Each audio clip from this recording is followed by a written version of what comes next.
Minister Vivian Balakrishnan.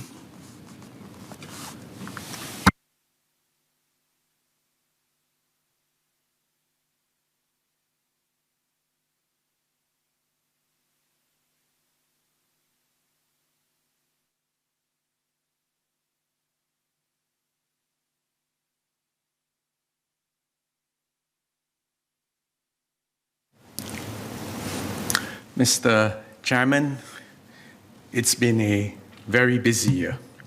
As always, we are trying to secure our place in a very volatile and, I would say, dangerous world. The key issues confronting us. First, COVID-19 and its aftermath. Second, navigating major power rivalry, fostering peace, upholding international law, strengthening multilateralism. Third, protecting the global commons, including addressing non-traditional challenges. Fourth, nurturing Singapore's relations with our neighbors. And fifth, ASEAN. First, let me deal with COVID because Mr. Vikram Nair, Mr. Desmond Chu, Mr. Lim Biao Chuan have asked how COVID-19 affected our foreign policy. The pandemic has impacted, in fact, disrupted the lives of many overseas Singaporeans.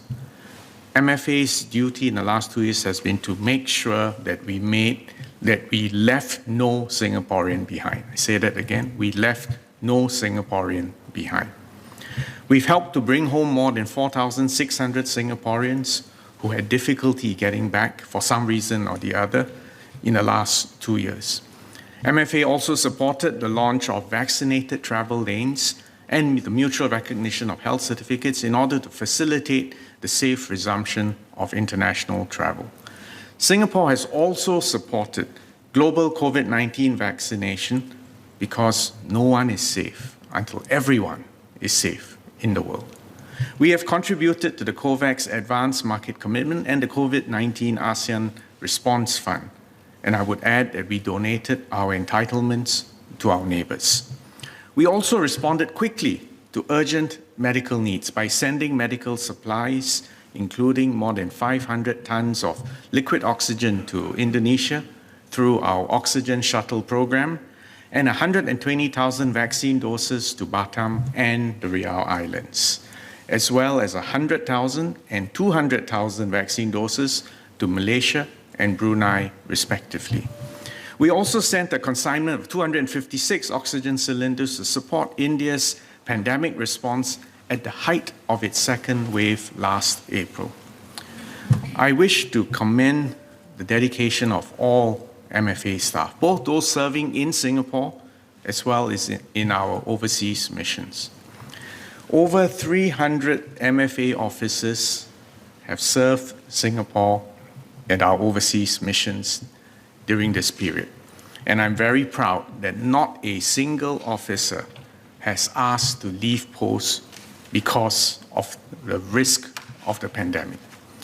Despite our best efforts and the health precautions, about 40 of our officers serving overseas, as well as another 150 foreigners who are employed by our missions overseas, did succumb to COVID.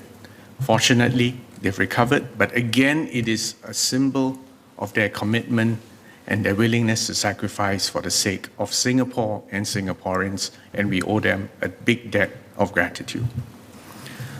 COVID-19 will not be the last or even the worst pandemic faced by the world. And so we will continue to work with the international community, including especially through the WHO, in order to strengthen global health architecture and to enhance pandemic preparedness and resilience and that ability to cooperate as a single world. Let me move on to the next aspect: major power rivalry, fostering peace, upholding international law, and multilateralism. The ongoing developments in Ukraine are a stark reminder of the vulnerability of small states when confronted by a larger and more powerful opponent. Mr. Vikram Nair, Mr. Lim Biao Chuan, Eric Chua, Ms. Janet Ang, Mr. Baey Yam Keng have all asked very salient questions about multilateralism, about the world order, and about big power rivalry. In my ministerial statement on the 28th of February, I explained why we have to be such a staunch supporter of international law and the principles enshrined in the UN Charter. We must take a stand against actions that clearly violate sovereignty, political independence, and the territorial integrity of another country, of all countries, because ultimately this is also about us as a tiny city-state. When push comes to shove, smaller countries like Singapore must be prepared to defend ourselves and not get caught up in the geopolitical games of big powers. We do not take sides, but we do take a stand to uphold existential principles. We make common cause with our neighbors and our friends within ASEAN and in the UN General Assembly to the maximum extent possible. So for instance, last night there was an overwhelming vote. 141 countries at the UN General Assembly voted in favor of the resolution. ASEAN, all our ministers, I can tell you we were up until 1, 2 a.m. last night communicating, and we will shortly be issuing an ASEAN statement calling for an immediate ceasefire.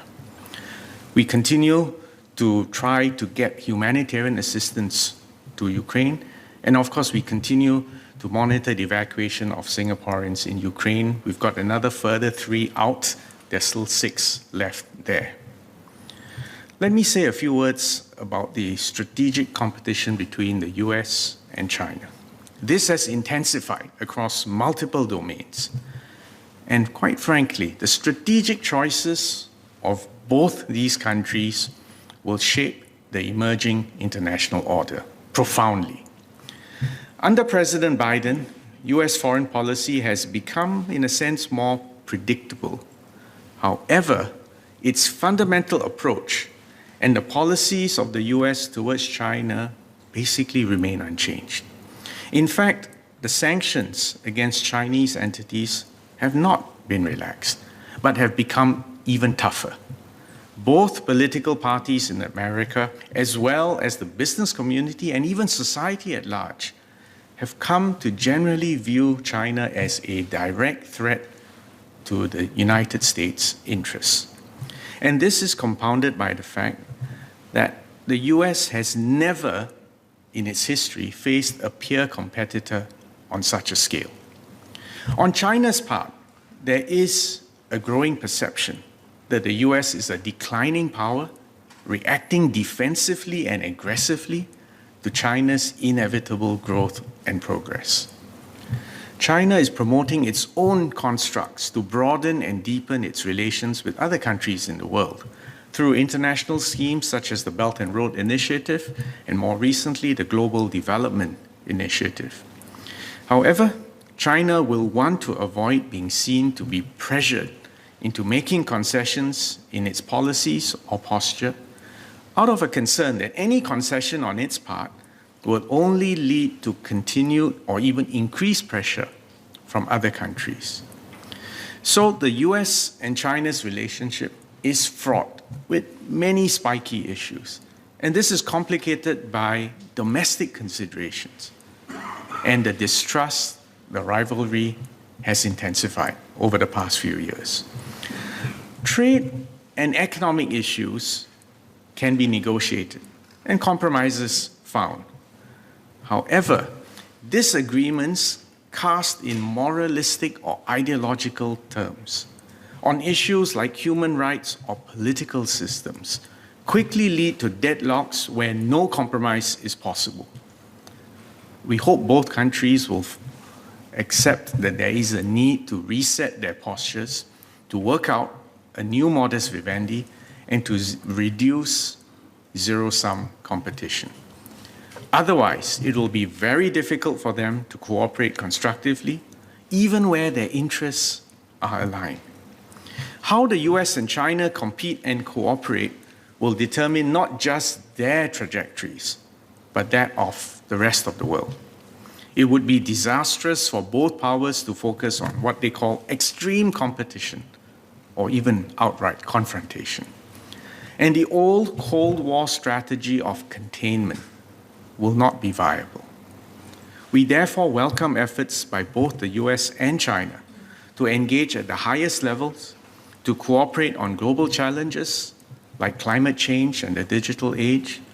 And we encourage greater people-to-people engagement as travel restrictions are removed in order to foster generations, especially younger people in both the United States and China, to understand and to appreciate each other's values, attitudes, strengths, and weaknesses. And we hope that these interactions will encourage greater trust and pave the way forward for a more constructive relationship. As the former Secretary of State George Shultz wisely observed, he said, and this is worth remembering, trust is the coin of the realm. When trust is in the room, good things happen. When trust is not in the room, good things did not happen. Everything else is details. On Singapore's part, we enjoy excellent ties. And in fact, I may add, high levels of trust with both the US and China. And we've been able to maintain high-level interactions even amidst COVID-19 over the past 2 years. In 2021 alone, we welcomed visits by the US Vice President Kamala Harris, Secretary of Defense Lloyd Austin, Secretary of Commerce Gina Raimondo. I also made a working visit to Washington, where I met with my counterpart, Secretary of State Antony Blinken. President Biden will be hosting an ASEAN-US summit in Washington later this month.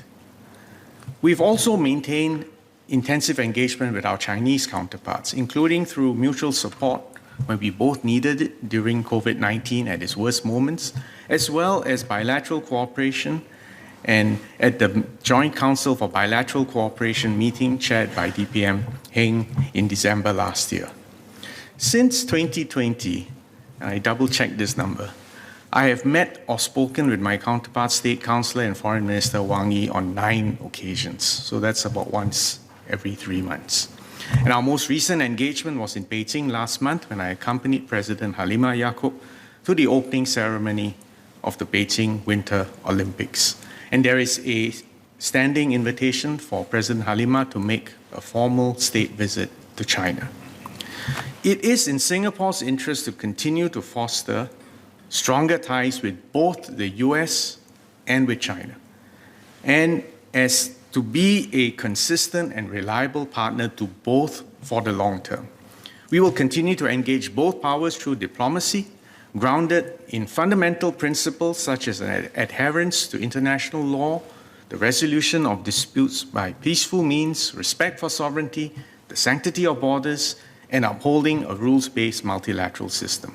However, we make decisions based on our long-term national interests, and we make it clear to both that we will not be a proxy vassal state or a cat's paw for one side or the other. And we have not shied away from standing up for ourselves and disagreeing on issues when necessary. And we do not have the luxury of saying different things to different partners. So Singapore strives to be straightforward, consistent, reliable, trustworthy. To this end, we will also work with all parties to uphold an open, inclusive, stable, peaceful, rules-based international order.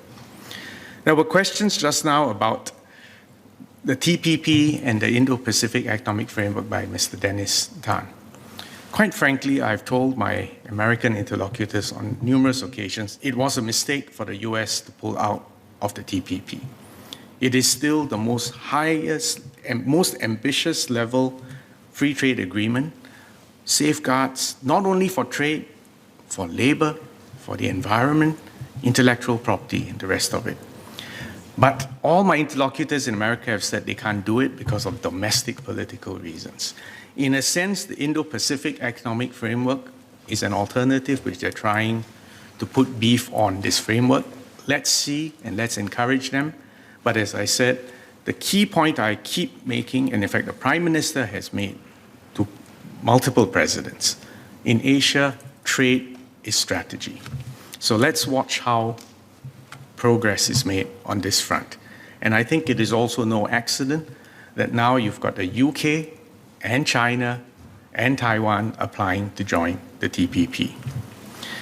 Mr. Liang Eng-hua asked why Singapore continues to place such heavy emphasis on multilateralism, given that powerful states are often perceived to wield outsized influence at multinational platforms, and he asked whether we should just focus on bilateral and regional arrangements.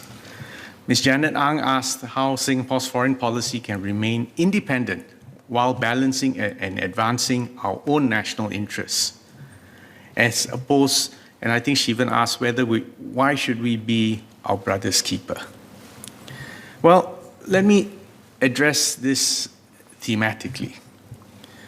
With global economic integration and the expansion of cross-border capital and trade flows over the last century, the fortunes of all countries and all peoples are now increasingly interdependent.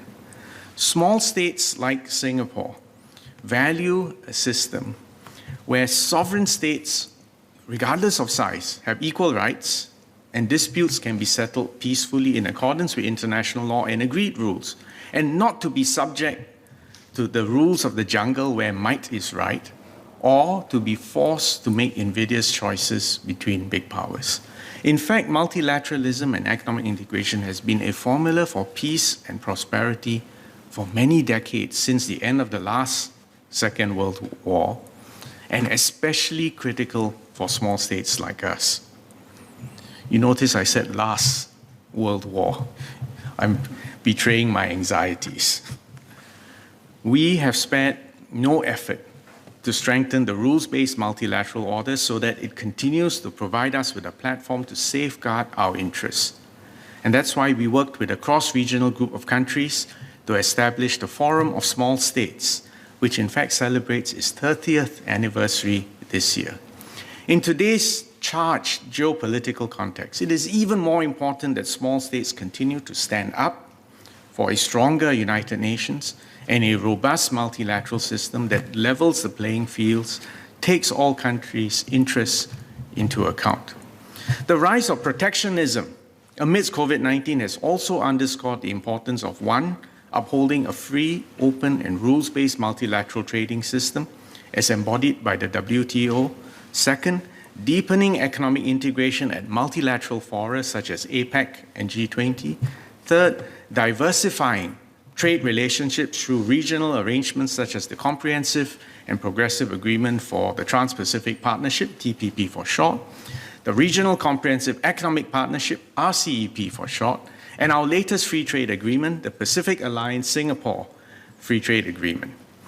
These regional agreements facilitate more efficient, more diversified and resilient supply chains. They increase access to global markets, encourage rules-based trading activity, and foster greater connectivity. Even in Singapore, as we face pushback from some people against economic integration, it is important to redouble and reaffirm that this is an essential pillar for our economic strategy. Third, let me deal with our international work on the global commons and non-traditional security challenges that has been raised. Countries are grappling with geopolitical flashpoints, insularism, and major power politics. Mr. Seah Kian Peng reminded us and asked about Singapore's approach to these emerging issues at multilateral fora. Well, there are certainly no shortage of emerging non-traditional issues. The ones which we often come to mind: climate change, food security, emerging diseases, the challenges and problems of the digital economy, and the threats to cyberspace, and eventually, and in fact, emerging outer space as well. Again, our approach is that we believe in multilateralism, and we believe that these issues should best be pursued at multilateral fora, including the United Nations, APEC, G20, and ASEAN. Basically, an opportunity for us to work together, address the challenges, the opportunities, deal with the dangers, establish common standards, establish norms, rules, and ultimately, hopefully, norms of state behavior. And this is the way, in a sense, we have to protect the global commons: public health, the oceans, the environment, cyberspace, outer space. And actually, Singapore has a history of outsized contributions in protecting the global commons. For instance, in cybersecurity, which is a clear and present threat right now, we clearly need to work with the international community towards arriving at global consensus, including through the creation of a multilateral architecture in cyberspace. We are members of both the United Nations Open-Ended Working Group on Cybersecurity. In fact, this is chaired by Singapore, and the UN Group of Government Experts on Cybersecurity to foster understanding and collaboration on the development of new governance principles, frameworks, and standards. Climate change, we all know, is an existential threat to mankind, and as a small city-state, we are exquisitely vulnerable to the impact of climate change. Encouraging progress was made at the most recent 26th Conference of the Parties, and I'm sure Minister Grace Fu will explain, but in case she is too humble, let me say that she and her team have played and continued this tradition of being excellent ministerial facilitators, being honest brokers, and arriving at consensus and making progress for the world. Similarly, if this year, I would also add, marks the 40th anniversary of the UN Convention on the Law of the Sea. And amidst all the oceans-related challenges today, we continue to affirm the primacy and the universality of UNCLOS, which sets out the legal framework for all activities in the oceans. And notwithstanding our small size, our pioneers, including Ambassador at Large, Professor Dr. Tommy Koh, played again an outsized role and helped to bring UNCLOS to fruition 40 years ago. So we continue to play a constructive role in oceans-related issues, and right now, Ambassador Rina Lee has been the president of the Biodiversity Beyond National Jurisdiction Intergovernmental Conference since 2018. Most people may not be aware of this, but this is another offshoot of UNCLOS. Fourth, peace and stability in our immediate neighborhood, absolutely critical. And our relations with our closest neighbors, Indonesia and Malaysia, will always be of special importance. Ms. Rachel Ong asked about the outcomes of the Singapore-Indonesian Leaders Retreat in January and how this would affect the trajectory of our bilateral relations. I think you all know Singapore and Indonesia are close partners. We enjoy a substantive and multifaceted relationship. The Leaders Retreat held in January marked a significant milestone in our bilateral relations, and Senior Minister Teo delivered a ministerial statement last month explaining the significance of the agreements that Singapore and Indonesia signed to address some long-standing bilateral issues, namely the flight information region, the defense cooperation, and the extradition of fugitives. The flight information region agreement will uphold the safety and efficiency of air traffic in our region in a manner that is consistent with ICAO rules and meet the civil aviation needs of both countries. The Defense Cooperation Agreement will strengthen cooperation between our two armed forces, will provide clarity on the arrangements for the SAF training in the Indonesian archipelagic and territorial waters and airspace, which is conducted with full respect for Indonesia's sovereignty whilst preserving Singapore's rights under UNCLOS. The extradition treaty will enhance cooperation in combating crime and send a positive signal to the investors. Both countries also exchanged letters to undertake that all these agreements will enter into force simultaneously. This set of mutually beneficial and durable agreements show the strength and the maturity of our bilateral relationships. It illustrates our commitment to resolving long-standing bilateral matters in an open and constructive manner for the long-term benefit of our peoples.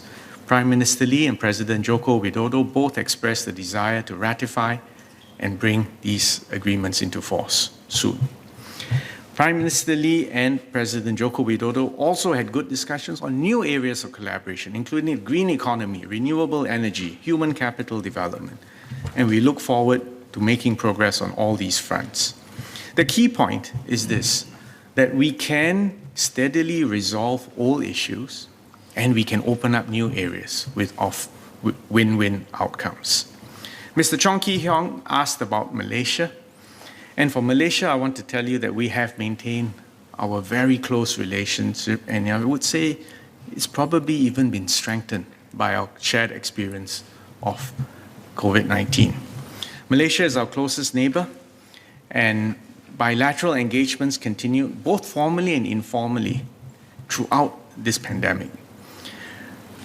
Our ministers have been communicating WhatsApp, letters, phone calls, video calls, and most important, at times of greatest need, we are available for each other. And one thing which I want to cite is that we made sure our supply chains, both ways, never failed, even in the depths of the crisis. And we were still able to facilitate the safe movement of goods, services, and people. In fact, trade in goods and services increased in 2021. And we collaborated closely with Malaysia to restore connectivity, launch VTLs for both land and air travel on the 29th of November 2021, and to help restore some, I say some, because it's still a very small fraction of the pre-pandemic flow of tourists and business people. We've also helped to reunite families on both sides of the causeway, and I know we all look forward to expanding cross-border travel progressively and safely, and hopefully at some point back to pre-pandemic levels.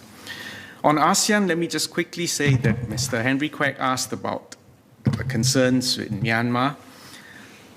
It is still a very dire situation. And the ASEAN leaders had a meeting in April 2021 and arrived at a 5-point consensus. Unfortunately, there has been no significant progress at all. We will continue to work with the ASEAN chair as Cambodia this year, and as we did with Brunei last year, and indeed with our fellow ASEAN members, to continue trying to promote, persuade, cajole, and reach a peaceful and durable resolution of the situation in Myanmar through the implementation of the 5-point consensus. Mr. Chairman, since MFA's establishment in 1965, our mission has always been to uphold the independence and sovereignty of Singapore, to protect and advance the interests of Singaporeans both at home and overseas, and we must thus continue to invest in this effort of diplomacy, even as the government tackles all the immediate challenges of the day. Just as supply chains are moving from just in time to just in case, for a small city-state like Singapore, we must always prepare for all possible scenarios. It is in our fundamental interest to ensure that our partners around the world have a stake in our continued peace and prosperity. We must never take our independence, sovereignty, peace, and security for granted. I thank members of Parliament for your continued support of MFA's work and for the wonderful, dedicated service of every single MFA officer. Thank you.